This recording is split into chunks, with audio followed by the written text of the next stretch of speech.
It's been the missing piece of the UFO puzzle for 30 years. I can't get into the specifics in an open environment, but at least the activity that I personally witnessed, and I have to be very careful here because they tell you never to acknowledge tradecraft, right? So what I personally witnessed myself and my wife was very disturbing. Your knowledge, any communication with a non-human life form. So the term communication is a bit of a trick word because there's verbal communication like we're having now. The problem is you also have nonverbal communication. And so I would say definitively yes, but from a nonverbal meaning, when a Russian reconnaissance aircraft comes into U.S. airspace, we scramble 2 F-22s, and we are certainly communicating intent and capability. I think the same goes with this. We have these things that are being observed over controlled U.S. airspace, and they're not really doing a good job hiding themselves. They're making it pretty obvious they have the ability to even interfere with our nuclear equities. There has been harmful activity or aggressive activity. Has any of the activity been aggressive, been hostile in your reports? I know of multiple colleagues of mine that got physically injured. And the activity, and I got to by UAPs or by people within the federal government? Both. Okay, so there has been activity by alien or non-human technology and or beings that has caused harm to humans. Okay, so the template that you're using to understand this is like science fiction, right? These are an advanced race of beings from somewhere else. But the template that every other society before us has used is a spiritual one. Mm-hmm. There is a whole world that we can't see that acts on people, a supernatural world that's acting on us all the time for good and bad. Once you discard your very, very recent assumptions, relatively speaking, about how the world works, you're like, well, that kind of seems like the obvious explanation, right? There was one major event that happened in the 19th century that sort of soured the church's opinion when it came to extraterrestrial life. And that event sort of became what it was going to be because of certain things in the 20th century. So in the 19th and 20th century, there were a few things that happened that really sort of account for the present suspicion or fear of many in the church toward the whole question of extraterrestrial life. In the 19th century, the key event was the advent of Darwinism. Of course, Darwin published The Origin of Species in 1859, and that ushered in this new thing that we call evolution, a whole different version of human origins. Now, Darwinism itself really doesn't have, or didn't have, I should say, any impact on the whole question of other worlds, but it was going to, because in the 20th century, the idea of life elsewhere in space, other worlds, began to sort of get married to Darwinism. That is, since people were predisposed to think that life on Earth was the result of random, directionless evolution, the thinking, went in the direction of, well, if we find life somewhere else, then life evolved somewhere else just like it did here. And so the pursuit of extraterrestrial life, or at least evidence for it, began to be viewed by some in the scientific community as a means by which we would sort of prove evolution and disprove creationism altogether once and for all. Again, this thinking doesn't really have to be that way. We could look at this and say, well, that's kind of a non sequitur to frame the question that way. And I would agree, it is, but that is nevertheless the way it gets talked about.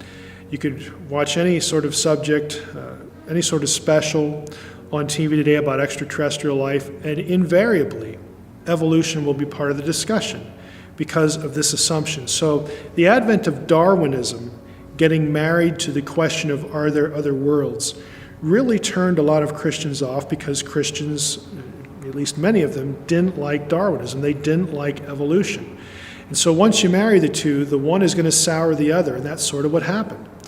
Now, in the 20th century, there were a few other things that went on that today have really caused a lot of consternation, a lot of suspicion and fear among Christians when this subject comes up. In the 50s and the 60s, there's something that historians would call the Contactee movement, or the Contactee phenomenon. And this is the era when you get lots of stories of people who claim to have seen not only things in the sky that they couldn't identify, again, UFOs, but also claiming to actually have been contacted by the occupants of those flying saucers, those UFOs, hence Contactee movement. And what really sort of affected the way Christians thought about the whole UFO, the whole alien question in regard to the 50s and the 60s and the Contactee movement was the messaging. The contactees, were supposedly told by extraterrestrials that, Jesus was one of them. Lots of Christian ideas were hijacked and sort of reformulated into space talk. Lots of New Age kind of thinking, at least that's the way we would term it today. And that really turned a lot of people off toward the idea of there being other worlds and extraterrestrial life. The alien abduction phenomenon that followed on the heels of the Contactee phenomenon also did the same thing.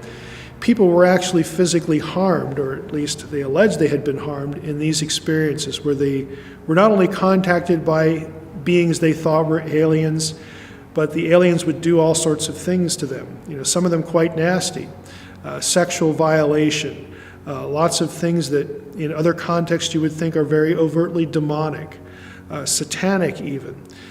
This naturally led to Christians having a very low view of the whole question. Again, this whole phenomenon. Lastly, the whole ancient astronaut phenomenon really deserves some attention here, because not only was the idea sort of popular that there were aliens and they had contacted some people and maybe abducted people and did awful things to them, but now, according to ancient astronaut theory, they had been here in antiquity and they'd raised up our great religious leaders, Muhammad and Jesus and Buddha. They were either taught by aliens or were the offspring of aliens or were aliens or something like that. Extraterrestrials had come here and built the pyramids. They'd given us Western civilization, even created humanity. All these narratives became, sort of part of the popular discourse in the 70s through books like Chariots of the Gods by Eric von Daniken or the works of Zecharia Sitchin. All of these things sort of run together. Contactee movement, alien abduction phenomenon, the ancient astronaut idea, to really making Christians predisposed to rejecting the whole question of whether there could be other worlds. Again, something in the Christian past that had been embraced. It was a consensus, and it was positive. Now, it didn't help that there were notable non-Christian authors and writers that actually agreed with the new Christian suspicion. People like Jacques Vallée, who became the model or the touch point for the French character, the French scientist in the movie Close Encounters, wrote a number of books, again, very negative toward these alleged alien phenomena. John Keel was another one. Operation Trojan Horse was his famous book. Again, these were not Christians, but they were very opposed, thought the whole alien question was deeply sinister, and they even used words like demonic for it. All of that sort of reinforced a very negative flavor in the church's mouth for this whole question of could there be other worlds. Now, for myself, I would say that it just doesn't have to be this way. We have, I think, to make a separation between the question of could there be other alien life forms out there and all of this other stuff, what people allege to, have been contacted by aliens or abducted by aliens. I think the better way to process those things is not alien life, but some kind of malevolent, sinister, demonic, spiritual phenomenon that's happening. In other words, they're not extraterrestrials. We have no proof that they're extraterrestrials. And it's sort of muddying the waters. It's sort of ruining what could be a good, interesting intellectual discussion that the church has had for centuries and even millennia. It's sort of poisoning that water because of the influence of spiritual, sinister forces that have become part of the narrative and that are actually being used or use themselves the whole question of other worlds to create sort of an acceptance of very anti-Christian and non-Christian thinking. Again, this wasn't the way it used to be. This sort of element, this sinister demonic element, was not part of the discussion in eras gone by. And so I think we need to parse the question a little bit better and sort of weed out the myths and sort of focus on where the discussion really ought to be. Now, again, because of my background, I get asked questions about the theological implications of extraterrestrial life. Should we as Christians fear this idea? And part of the problem is the way this question, again, could there be extraterrestrials? Would we have a theological problem with that? How that question gets married to some other things in pop culture, and frankly, within the wider orbit of the whole question of extraterrestrial life. I'm talking about things like the alleged contactee situations where people think they've been contacted by aliens and given lots of information that is frankly very anti-Christian.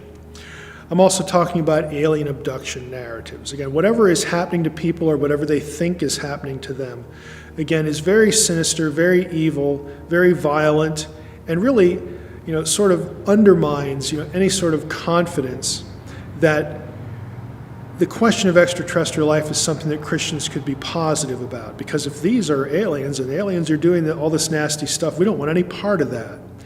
It's obviously demonic and satanic. Well, my thinking is those are two actually different and competing things.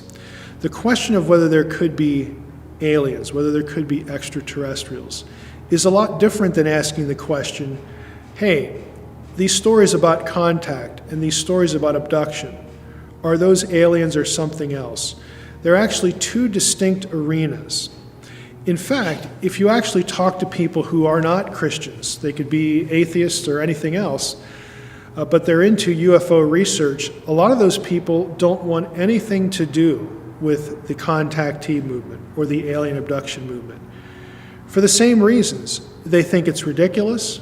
They think that either people are imagining these things or inventing them. Some will say, well, maybe there are things like demons and this is what's happening here, but these are not aliens. These are not extraterrestrials. We should not mix these things up. But unfortunately, those things do get mixed. Now again, what I want to focus on and what I try to focus on is, on the one hand, if you're talking about alien abduction, again, whatever people think that is, whatever it might be, either real or imaginary, that's very obviously sinister. It's very obviously dark because of what happens to people and the way it affects them in their life. If we're talking about ancient astronauts, again, I think the proposition of ancient aliens being the explanation for things like the pyramids and the world's religions, I think it's patently absurd. As a text scholar, when it comes to the Bible especially, again, I can say it's absurd and an abuse of the biblical text. But those questions, as negative of a view as I have of them, for me, don't dictate how I think about the bigger question. Could there be extraterrestrials somewhere out there? Is there an inherent theological problem with that? In principle, no. And I want to explain why I think that way, why we have a lot of illegitimate fears when it comes to the bigger question. Could there be extraterrestrials out there somewhere? Would our faith be intact if there were? I think it would be intact, and we don't need to fear some of these connections that have been made to this issue. Demons, the whole question of it undermines Jesus' atonement, it endorses evolution, again, it harms the Bible in some way. These things are not legitimate fears. And so we need to sort of unpack why that's the case and how to think a little bit better as Christians about this issue, because, hey, somewhere down the road, we might actually find out that there is life elsewhere, and our faith doesn't need to crumble. It can be quite intact if that's the case.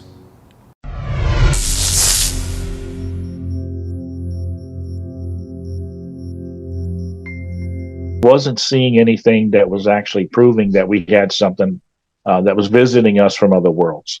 It was sketchy at best. And remember, this is back in the early 90s. As I had my monthly meetings for MUFON, which I was required to do as a state section director, I had a lot of people coming to the meetings, a lot of interesting stories to hear from them, sighting reports, abduction experiences, contact experiences. And I got to tell you, the ones that interested us the most were the abduction experiences. The reason is, I say that because listening to somebody that said that they had actually had contact, even face to face, with these entities behind the UFOs that we were chasing as field investigators, to me, that tells me that they're the front line of this phenomenon. And if we were going to find answers to this phenomenon, it was going to be with the abduction experience, not with the UFO experience.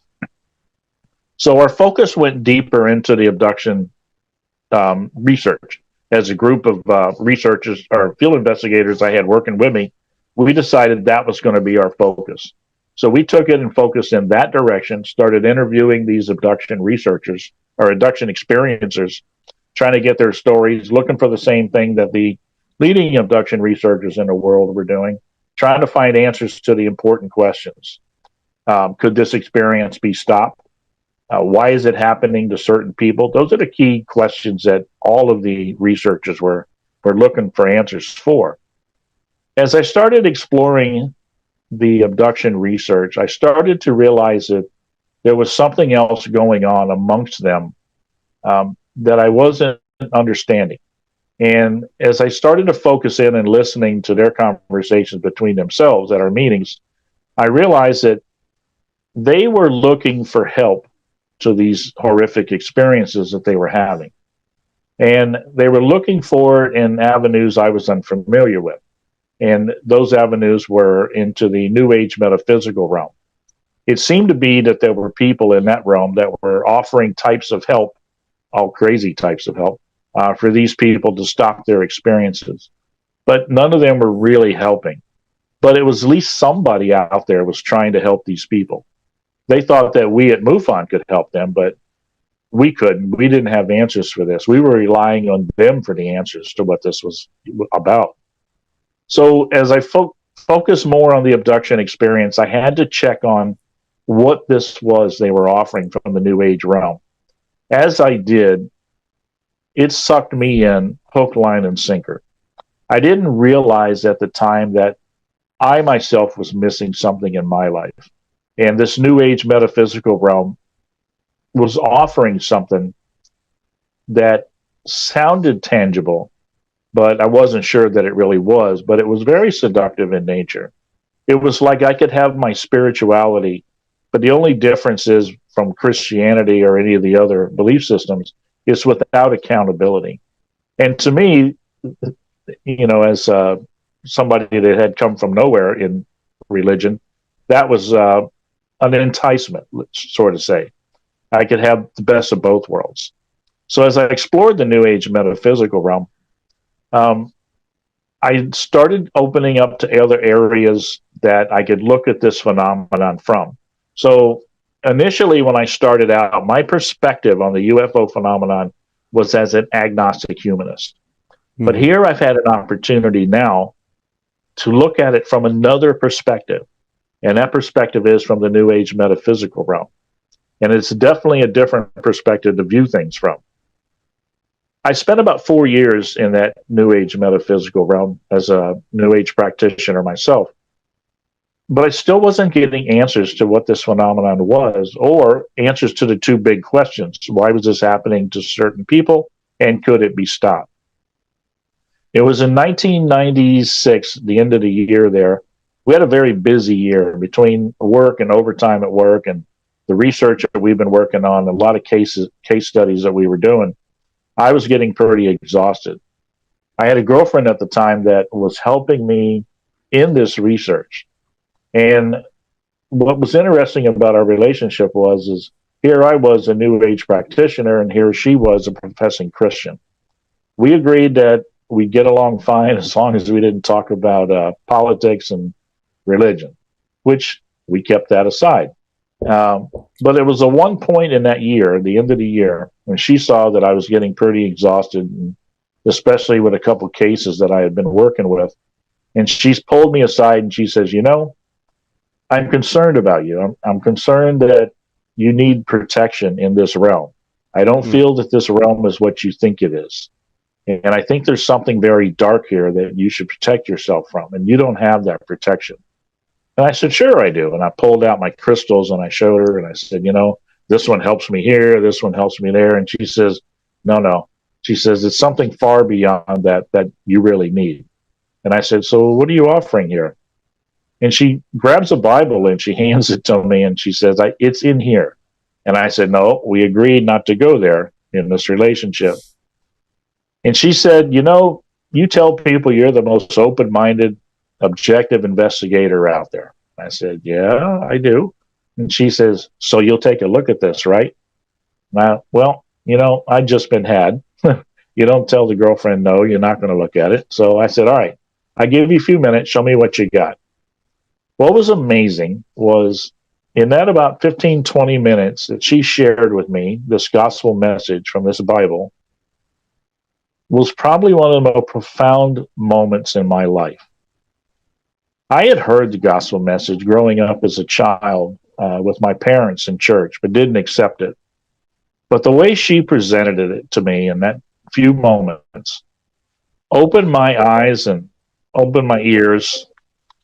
And it was just amazing to feel the relief that had come off of me in that particular moment. Something was definitely changing in me. And I realized that this was what protection that I needed.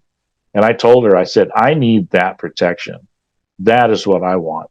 And right then and there, I gave my life to Jesus Christ in November 1996. Well, now I'm a Christian, but I'm still a UFO researcher.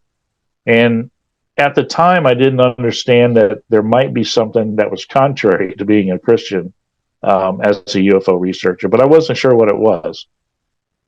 But I wanted to know more about being a Christian. And because I didn't know what a Christian was, actually. I knew I had done what Christians do and gave their life to Jesus Christ. But who is this Jesus? How can I know more about him? And as a researcher and an inquisitive guy, I decided to delve into that research and learn more about Christianity and the Bible. And I did, and I spent some time doing that. And it was during that time that the Lord showed me that what I've been working with in this UFO realm was not what it appeared to be. And I thought, wow, what do I do with this? Do I put this away and not do it anymore? And I talked to my fellow researchers and I said, I don't think what we're dealing with here is what we thought it was. And I think we probably shouldn't even be messing with this as Christians. And they agreed. So we decided to put this away. But I kept getting this nagging voice that would tell me, you're not done yet, And I'm going, yeah, I'm put this away. This is not good for us. And then that voice had told me, you need to take this finding back to where you came from. Take this truth back to where you came from. And I thought, I can't do that. I can't take the Bible back to this New Age UFO realm. They don't believe it to be the inerrant word of God. I said, you got to give me something better than that. And that's when things really changed. We were in the middle of looking at some of the case histories that we had recorded with abduction experiences. And there was one particular one that we were looking at the time. And we had recorded this gentleman 6 months prior. And as we're sitting there watching the video again of the interview we did with him, we heard something that we didn't remember hearing as we sat there and recorded it right in front of him 6 months prior. Because what he was stating was that during this experience that he had, an abduction type experience, a very horrific experience for him, he cries out in the middle of this experience, Jesus, Jesus, help me, or Jesus, help me. And he, in an instant, he's not in the experience anymore, and he feels like he's being slammed down on the bed. Well, we listened to that, and I looked at my partner at the time, one of my researchers that I was working with, and I said, do you remember this? And he says, I don't remember it either. And so we had to look at this real close, because if this was a true event that he's telling us, He's done something that the other leading researchers in the world are saying that's not possible. It's not possible to stop an experience. But yet this guy's telling us he just stopped an experience. And what was interesting is the way he stopped the experience.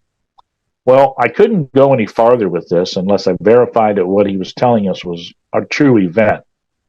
Was there anything else like it out there in UFO research, abduction research? I don't know. I had to contact the leading researchers in the realm and talk to them, which I did.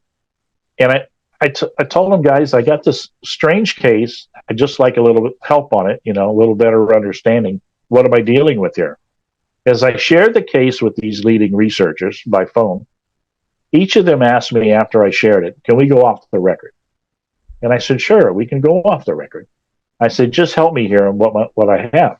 And they said, well, we've actually come across cases like this in our research. And I said, like what? And they said, well, we've come across cases where people have sung a Christian hymn, hummed a hymn, quoted prayer or scripture, called to Jesus, and these experiences stopped.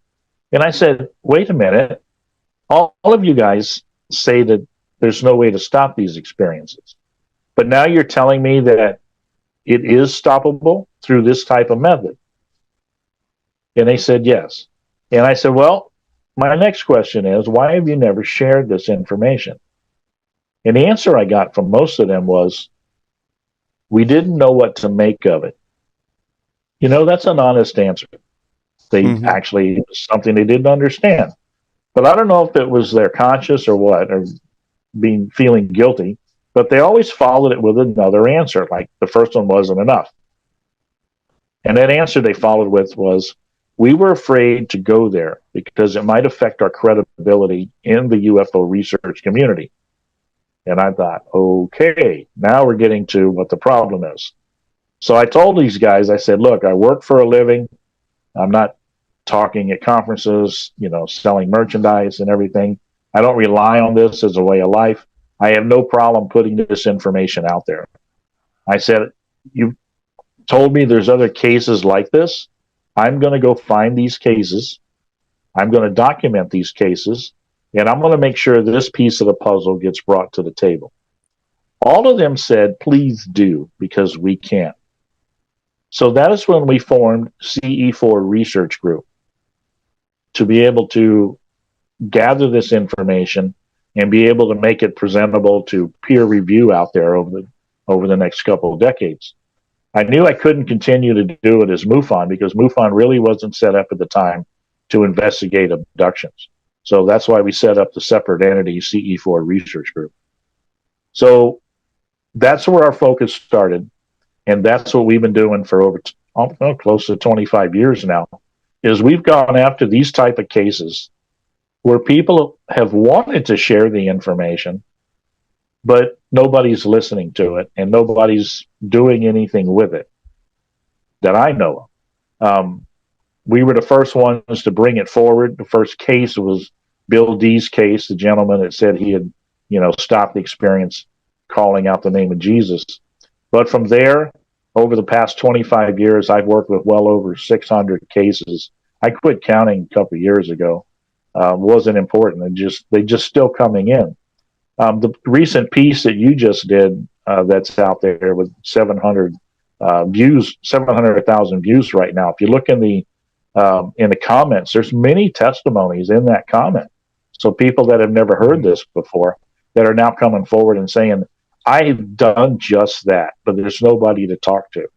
Well, we've been that group to talk to. We've been available to take those testimonies because what I want to do here is be able to show that this is not just one single event that stands out strange. There are hundreds and hundreds, if not thousands, of testimonies out there to show you that this name and authority of Jesus Christ can stop this experience. And the other researchers in this realm know this.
it's been the missing piece of the UFO puzzle for 30 years.